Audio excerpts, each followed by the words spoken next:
Shalom. First and foremost, I want to start off by giving all praises, honor, and glory to Yahweh, Bahashem, Yahweh Shai, Bahashem, Ruach Double honors unto the apostles and the elders of the great millstone who taught us this truth. Shalom also to the Akim pushing this word in sincerity and in truth, and to the speckled bird across the four corners of the world, and to the few sisters who are listening to you. I say Shalom. Lord willing, this will be an edifying lesson on the brother Hadashi from the GMS Chicago camp, coming back at you with another lesson. And what I wanted to get into with this lesson, as you can see the title, I put "This world is dead to us." All right. And this lesson and this title ultimately came through inspiration because I was reading the book of Galatians. And when you get to Galatians, the 6th chapter, let's read what Paul wrote, man. All right. It says right here, Galatians 6 and 14. And this is the verse that inspired the title to this lesson. All right. Because really, this is the attitude that us brothers and sisters are supposed to have, man. All right. This world is dead to us, man. It can't offer us anything. Whatever it can offer us, we don't want it. All right. This place is just dead to us, man. It can't offer us shit. All right. Which, when you apply this mentality in your walk, you know, you're not going to have a problem when Jacob's trouble comes and people start to lose their everyday comforts, man. All right. Their everyday comforts, you know, these people and their everyday comforts are about to be affected when Jacob's trouble comes full throttle, man. All right. But if you have that mentality of this world being dead to you, you're not going to care about losing a house, losing a place to stay, a car, whatever it may be. All right. Because this world is about to be fucking turned upside down, man.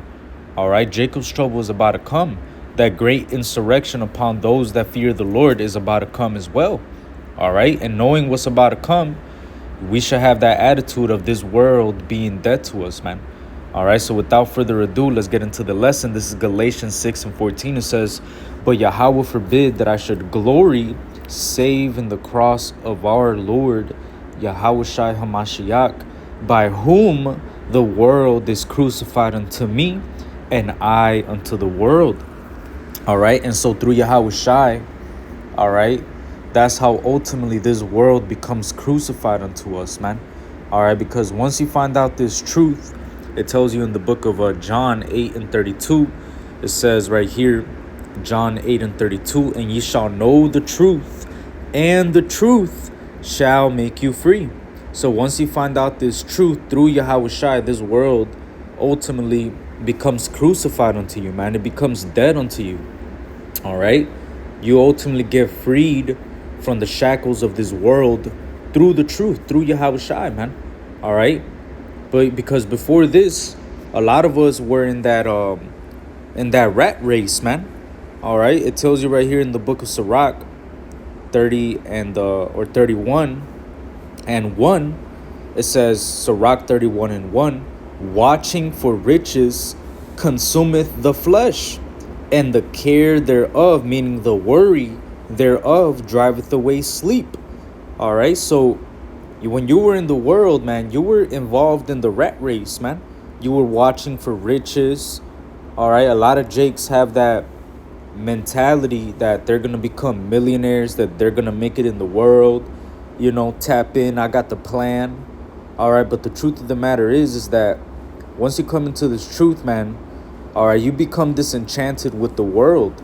All right. You no longer really crave the things that the world could offer you, because ultimately, the Lord has woke us up from the rat race, man.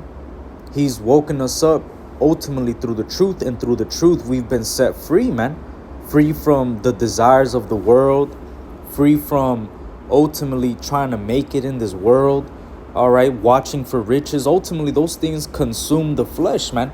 And a lot of people, because they chase after those riches and because they follow after it hard, all right, eventually they fall out the truth, man.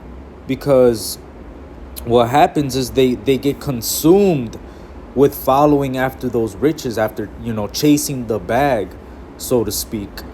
And when you chase the bag, man, you know, eventually what happens is the care of the world chokes the word out of you and you become unfruitful, man. All right. And that's exactly why we must adapt the attitude of this world being dead to us, man. This world being crucified unto us through Yahushai, man. Because through Yahushai, this world is crucified unto us, man.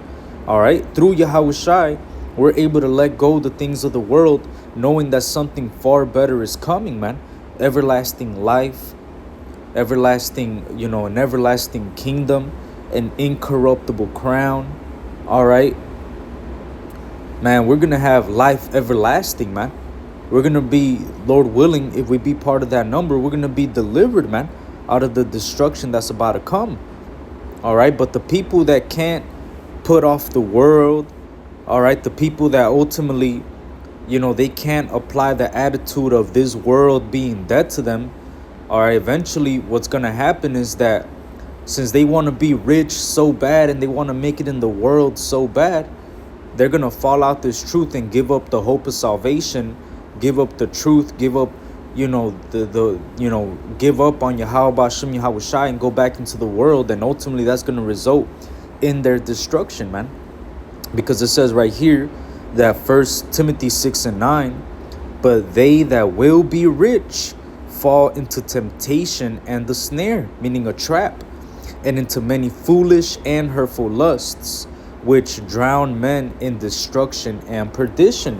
Because when you want to be rich, when you want to make it in this world, ultimately what you have to do is you got to sell your soul, man. You got to ultimately, you know, give up your integrity and everything that makes you an Israelite man. All right, you got to give up your integrity, your masculinity. You ultimately got to bend over and give up the butt. You got to get diddified, man. You got to give up your soul. You got to make a deal with the devil. You got to make a deal with Esau, Edom, man. All right. A lot of people fall into many foolish and hurtful lusts because they want to be rich so bad, man. And ultimately that shows you that the world is not dead to them, because that means that ultimately they still want a piece of the pie. They still want a piece of this world, man. And since they're willing to do anything for that piece of the pie, all right, a lot of people, you know, they end up losing their own soul, man. All right, it says right here, Mark 8:35, it says, for whosoever will save his life shall lose it, but whosoever shall lose his life for my sake and the gospel's, the same shall save it. All right, so if you try to save your life, you're going to lose it, man.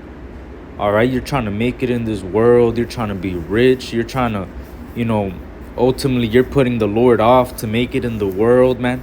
You're going to lose your life at the return of Yahushai. But if you lose your life for the sake of Yahushai, if through Yahushai the world has been crucified unto you, and for the sake of the gospel you basically have let the world go and this world has become dead to you, that's how we're going to save our life, man. A lot of brothers have given up, you know, these beautiful, grand careers, all right, for the truth, man. All right. Brothers, you know, who were, you know, involved in the Hollywood style of life. Brothers who used to be actors, brothers who used to be NFL players, brothers who used to be, you know, on their way to the NBA, brothers that used to be, you know, in different upper echelons of whatever, you know, respective you know, skills that brother has. A lot of brothers were in high caliber positions, but they give up all those things for Yahweh Bashem Yahushai and for the gospel's sake, man. Ultimately they crucified this world, man. All right, this world became dead to them. We became disenchanted from the world, man, because we know that ultimately what's about to come, everlasting life and everlasting kingdom, salvation, all right, being joint heirs with Yahushai, having that incorruptible crown, that far outweighs whatever this world could offer us, man. This world is dead to us, man. It says, verse 36, for what shall it profit a man if he shall gain the whole world and lose his own soul? Or what shall a man give in exchange for his soul? All right. And the answer is you can't give anything in exchange for your soul, man. All right. Your soul is very precious, especially if you repent. If you are one of those souls that the Lord has predestined to receive salvation, you are a very precious soul to Yahweh Bashem Yahweh Shai, man. All right. It says that when one sinner repents, even the angels in heaven rejoice. All right. The Lord called us his jewels, man.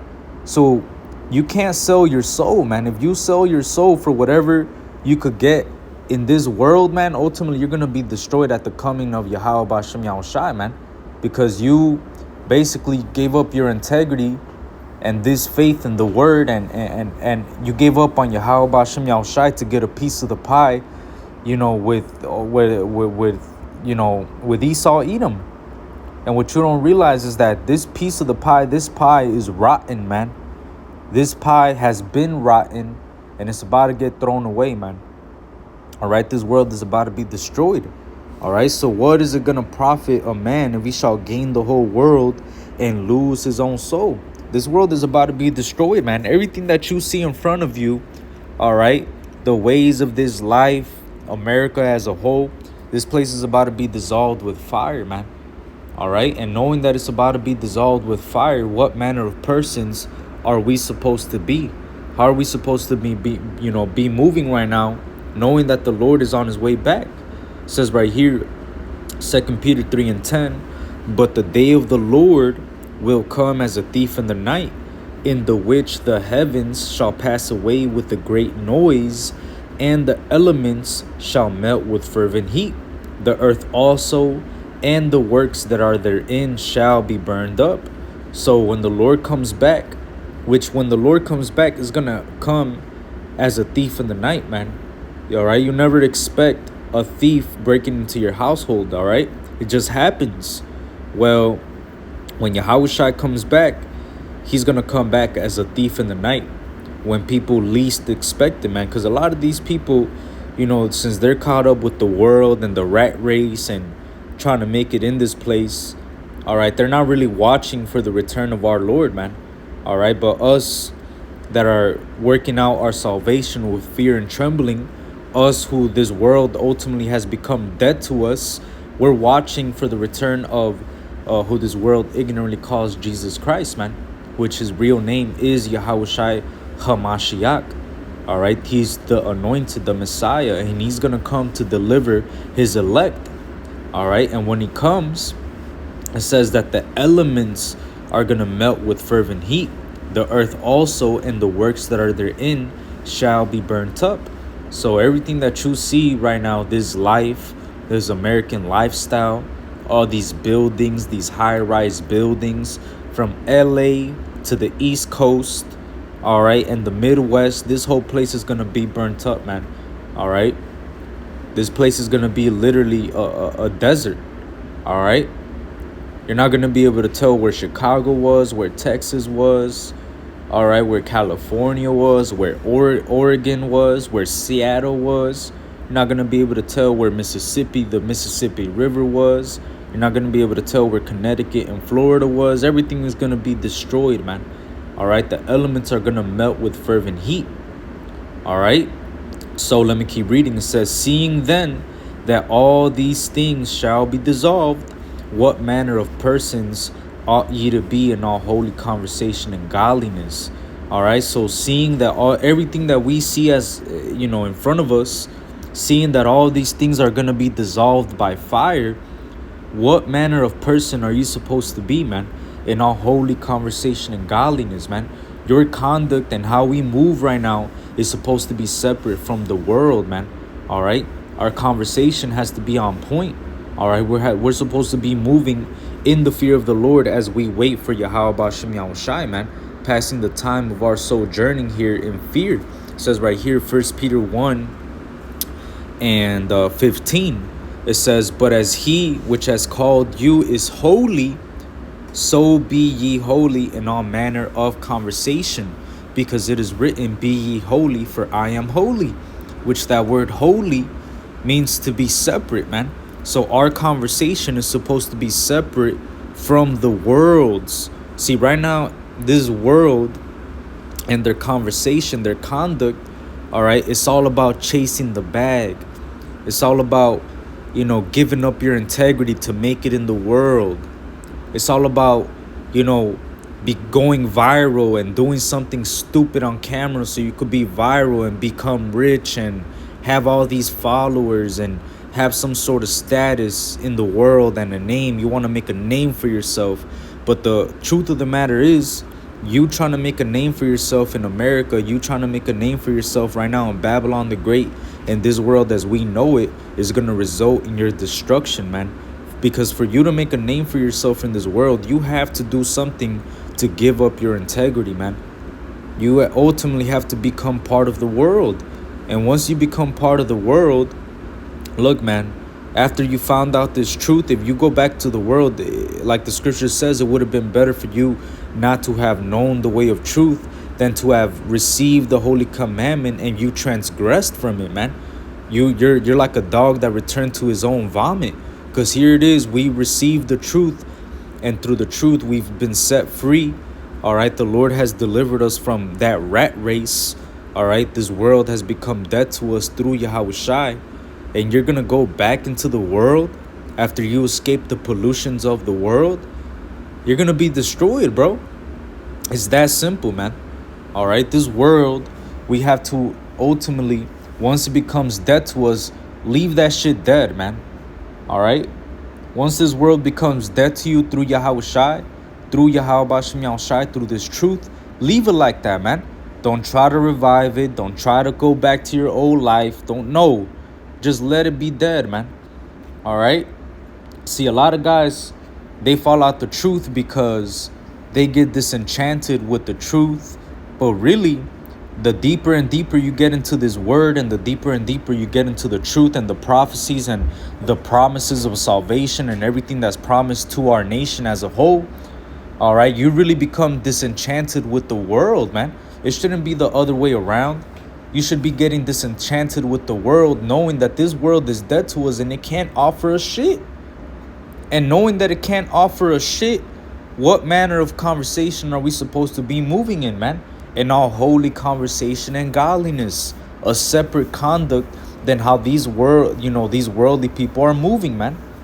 All right, it says right here, verse 17, and if ye call on the Father, who without respect of persons judgeth according to every man's work, pass the time of your sojourning here in fear. All right, so as we're sojourning here, all right, which that word sojourn, when you look it up, matter of fact, let's look it up, man. We're on break. I got time. I got about 10 minutes, right? Let's look it up. This is the word sojourn. It says stay temporarily, dwell for a time, visit as a temporary resident. All right, so we're just temporary residents, man. All right. We're just passing the time of our temporary visit here in fear towards Yahweh Bashem Yahushai, abiding in this truth and enduring until the end. All right, crucifying this world, letting it be dead to us while we patiently wait for the Lord, man. All right, because our life is going to begin when the Lord comes back. It's not going to start right now, man.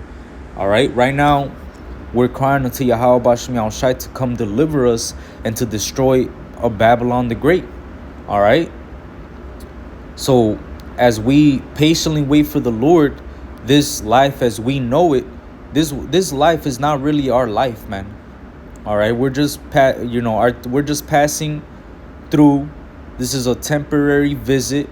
All right. We're just passing our temporary visit right here in fear, man. And while we patiently wait for the Lord, this is what we're supposed to be doing. This is Colossians 3:1. If ye then be risen with Hamashiach, seek those things which are above, where Hamashiach sitteth on the right hand of Yahweh. Set your affection on things above, not on things on the earth. For ye are dead, and your life is hid with Hamashiach in Yahweh. You see, so we're dead to the world, man. This world is dead to us and we're dead to it. All right. Our life is hid with Yahushai. Our life is going to begin when the Lord cracks those skies and delivers us out of these chains of darkness, and we get put into those new bodies, man, Lord willing. All right. When Babylon the Great gets destroyed and the kingdom gets set up, that's when our life is going to begin. When the salvation comes upon our people, man. And really the elect of the nation of Israel, man. Because not all Israel is Israel, man. Not everybody has this hope of salvation in them. Not every Israelite is looking for the kingdom, man. All right. But the hopeful elect, what are we doing, man? We're seeking the things which are above. We're setting our affection on things above, not on things on the earth, man. If you set your affection on things of the earth, ultimately, you're going to get attached with things of the world, and you're going to have a hard time letting it go. All right, you're going to have a hard time ultimately, being in that mentality of this world being dead to you, man. All right, you got to understand that this world is about to pass away, man. You can't take none of this shit with you, man. When Yahushua comes to destroy this place, everything is going to be dissolved, man. This world is dead to us, man. You brothers and sisters out there, we're supposed to be in that mentality of this world being dead to us, man. Like Paul said, through Yahushua HaMashiach, the world is crucified unto me and I unto it. So through Yahushua and the hope of salvation and the truth being given to us, all right, and us being set free through that truth, all right, through the truth, all right. Now we're patiently waiting for Yahweh Bashem Yahushai to come deliver us, man. And this world, look, we already gave it up, man. We're not looking to go back to our old lives, man. We ain't looking to make it in this world, man. We ain't looking to be the next TikTok famous, the next basketball player, the next rapper, the next whatever, man. The next hot actor, whatever, man. We don't give a fuck about none of that shit, man. All right, we're waiting for Yahweh Bashem Yahushai to come deliver us, man. That's when our life is going to begin. Our life is hid with Yahushua HaMashiach, man. You're dead. You got to understand that, man. You're dead. You're dead to the world, man. And this world is dead to us. All right? We don't want nothing that this world can offer us, man. You got to understand that this world is about to pass away, man. All right? It says 1 John 2:15, love not the world, neither the things that are in the world. If any man love the world, the love of the Father is not in him. For all that is in the world, the lust of the flesh, and the lust of the eyes, and the pride of life, is not of the Father, but is of the world. And the world passeth away, and the lust thereof. But he that doeth the will of Yahweh Ba'ashem Yahushai abideth forever.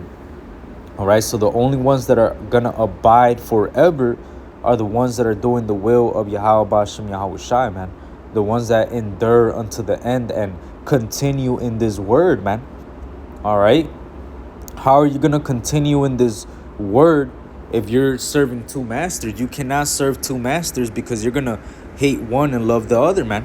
It says right here, Matthew 6:24, no man can serve two masters, for either he will hate the one and love the other, or else he will hold to the one and despise the other. You cannot serve God and mammon. So you can't serve Yahweh Ba'ashem Yahushai and the world, man. All right, you can't be in the one foot in the truth and one foot in the world, man. You're going to go fucking crazy. You're going to hold to one and despise the other. You're either going to hate Yahweh Ba'ashem Yahushai and go back into the world, or you're going to hate the world and fully submerge yourself in the truth, man. All right, which really when you submerge yourself in the truth, all right, as you should, you become disenchanted with the world, man. This world becomes dead to you because you understand that, man, this world is bullshit, man. This life is not living. What the Lord has promised us and what's about to come to us, man, if we endure unto the end, man, bro, man.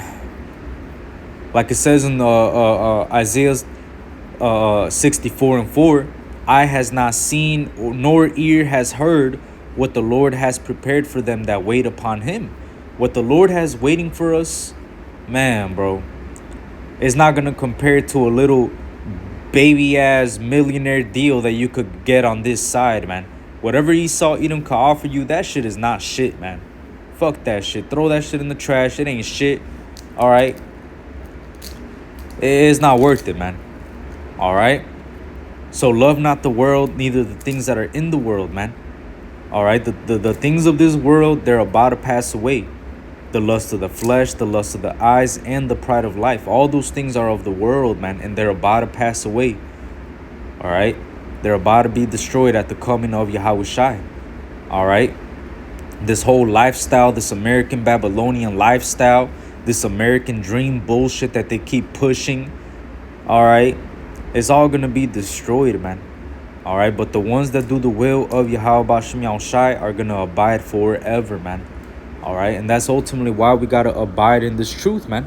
It says right here, 1 John 2:28, and now, little children, abide in him, that when he shall appear, we may have confidence and not be ashamed before him at his coming, right? Because the last thing that you want to do is be ashamed at the return of Yahushua, man.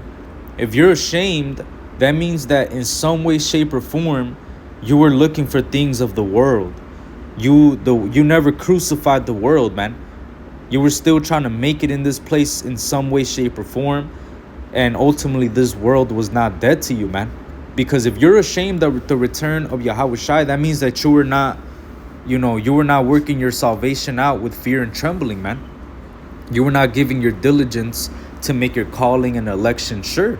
But if you abide in him, when he appears, you're going to have that confidence, man, because that's your faith. Your faith and your hope, your expectation has been on the return of who this world ignorantly calls JC, man. Your hope, your expectation, everything that you've been working towards, everything that you've been, all your actions, every step that you've taken, every action that you've thought about, every lesson that you've made, every time that you've read, every time that you've studied, man, it's all for what? For the second return of who this world ignorantly calls a JC, man. We're waiting for Yahushua and we're abiding in him so that we may have confidence when he returns, man. But if you're ashamed, if you're getting scared, if you're ultimately getting nervous as you see these prophecies jumping out the page, you need to repent and do the first works, man. Remember your first love, man. All right? The Lord ain't coming for no lukewarm individuals, man. All right? We got to put everything into this truth, man. All right? This world, and look, unless you put off the world, man, you're not going to be able to put your everything into this truth, man. You can't serve two masters, man. Look, this truth, once you get involved in it, man, this truth completely consumes your time, man. All right? It completely consumes your time. All right? From going to class to making your lessons to studying to going to camp. All right? To dealing with the brothers. All right? This truth completely consumes your life. So when you try to play a double life and you try to serve the Lord but still try to make it in the world, eventually that's why guys get disenchanted and fall out, because they start to drive themselves crazy, man. You're trying to serve the Lord and you're trying to serve mammon. You're trying to chase the bag. It just doesn't work, man. Eventually the care of this world and the deceitfulness of riches is going to choke the word out of you and you're going to become unfruitful, man. All right, so it would make more sense for you to just crucify the world through Yahushua, man. Allowing this world to just be dead to you, man. All right? Once this world becomes dead to you, man, it becomes easier to serve Yahweh Bashem Yahushua, because you're not in that mentality of trying to get a piece of the pie or trying to get your last little 15 minutes of fame or, trying to get your little millionaire status or whatever. You're not caring about those things anymore, man, because your affection are now on things which are above, man, not on things of the earth. You don't care about the things of the earth anymore. Now you're abiding in the Lord that you may have confidence when he appears, man. All right? You don't want to be this guy that, you're trying to do too much, trying to serve the Lord and mammon. Eventually what's going to happen is this. This is 1 Timothy 6:10. For the love of money is the root of all evil, which while some coveted after, they have erred from the faith and pierced themselves through with many sorrows. All right, so ultimately, the love of money, man, trying to attain that status, trying to get that money so bad, trying to chase that bag so bad that you're willing to do anything for it, man. That's the root of all evil, man. All right, not money itself being evil, because we all need money, man. I need money to pay my bills. I need money to put money in my car. All right, I need money to fix this. I need money to do that. I need money to be charitable to other brothers, man. All right, so money itself is not evil, but the love of money is the root of all evil. Because when you love money so much and you watch for riches so much and you're willing to do anything for it and you covet after it, that's when you err from the faith and you pierce yourself through with many sorrows, man. That's when people start to give up their integrity for that money, for that bag. That's when people start to lose their soul for the world, man. All right, they want to gain the whole world and lose their own soul, man. All right, and that's what ultimately is gonna result in your destruction. That's what's gonna result in you getting put to death at the return of Yahweh Ba'ashem Yahushai, man. All right, because ultimately we're supposed to be in the attitude of this world being dead to us, man. This world cannot offer us anything, man. All right, and that's why ultimately, hey, we die daily, man. All right, that's why we abide in Yahweh Ba'ashem Yahushai, because if we abide in this truth and endure unto the end, all right, our real life, our true life, real life is going to begin, man. All right, and it's going to be everlasting life, man. All right, where it's going to be, man, it's going to be beyond anything you could ever imagine, man. All right, what's about to come with the promise of salvation and the everlasting kingdom and everlasting life and being a joint heir with Yahushai, man, that can, anything that Esau, Edom, in this world could offer us, man, cannot compare to that, man, to the kingdom. All right, man, bro, this world, this word is truly precious, man. All right, let me get one more word or one more precept, and I'll end it off with that. This is Psalms 119 and 162. It says, I rejoice at thy word as one that findeth great spoil. All right, and that's why this says, that parable that Yahushua gave, it says that the kingdom of heaven is likened unto a man that sold everything, all right, to buy a field because he found a goodly pearl in it, man. All right, so once we obtain this truth, once we've obtained this word, man, and this truth, we have sold everything and given it up for this word, man. All right, this is what we rejoice at, man. We rejoice at it as if we found great spoil, as if we found treasure, man. This word is everything, man. All right, this word is everything, man. Matter of fact, let me see if I can find that and I'll end it off with that. I'm supposed to go back already, but man, they could wait. They could wait. They could wait. This is Matthew 13 and 44. It says, again, the kingdom of heaven is like unto treasure hid in a field, the which when a man has found, he hideth, and for joy thereof goeth and selleth all that he has and buyeth that field. Damn, bro. So the kingdom of heaven is likened unto finding treasure, man. Treasure hidden in a field, man. It says that when this man found it, for joy thereof, he went and sold everything that he had just to buy that field, man. So we spiritually, that's what we've done, man. We've given up everything that we have just to buy that field, because this is that treasure that we've been looking for all our life, man. This is that treasure that's going to result in everlasting life, man. This is that treasure that if we hold on to it until the end and endure until the end, is going to result in the end of our faith, which is the salvation of our souls, like it says in 1 Peter 1 and 9. All right, the end of our faith is the salvation of our souls, man. And that's when our life is going to begin, man. True life, true living, man. Everlasting life, man. All right, This world is dead to us, man. This world cannot offer us shit, man. All right, so with that, Lord willing, this was an edifying lesson. I want to give all praises, honor, and glory to Yahweh, Bahashem, Yahushai, Bahashem, Ruach double honors unto the apostles and the elders of the great millstone taught us his truth. Shalom and Abba.